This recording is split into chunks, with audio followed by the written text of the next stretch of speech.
Happy Thanksgiving 2018, part 1 of 2.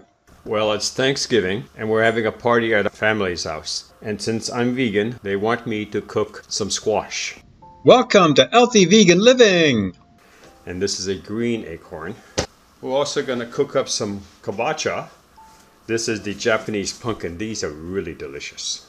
We're also going to cook up some butternut squash, just little pieces of it. And what is not all of this is going to go, but a lot of it is going to go to our house for our party. We're expecting about 60 people, and we're really looking forward to it. So why are you staring at the NuWave Pro Infrared Oven? Simple. We're going to use this appliance to cook all of them. And this has been really cool. I got this. Today I'm going to cook different squashes and show you how it's done. And now I'm learning that I'm starting to understand how it works. In a regular oven, it would take us an hour to cook all these squashes. These over here. But I think we can get it all done in about 45 minutes. Alright, so let's get started. Okay, so to accomplish this feat, a few things have to change.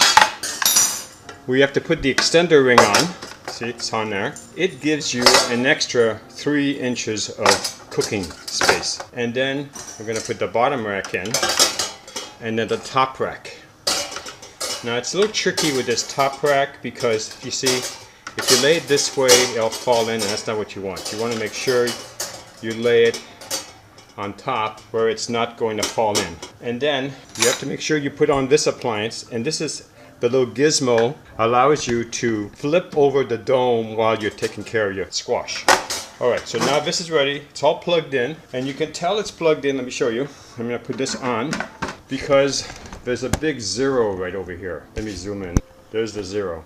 So you know it's plugged in. Now we're not going to start it yet because we have to cut all this squash, and that's going to be the next step. Alright, so let's get started on that. One thing I wanted you to note is that I this time placed in aluminum foil.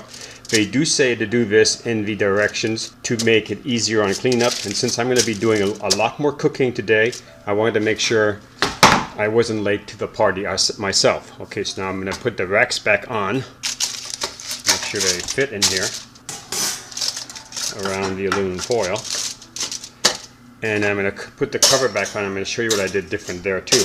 See, I've got to make sure this fits in too, because this is going to be, yeah, it's definitely that way. It has to go inside. So you have to make sure the aluminum isn't in the way. And then I'm going to use this hand here on the bottom, and hopefully it'll catch most of the drippings. But if it doesn't, it's not a problem because I have the aluminum foil that's going to help me.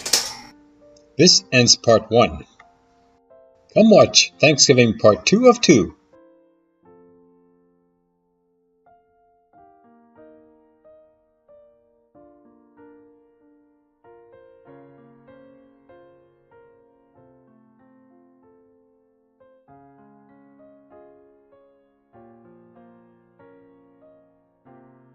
If you like this channel, please subscribe.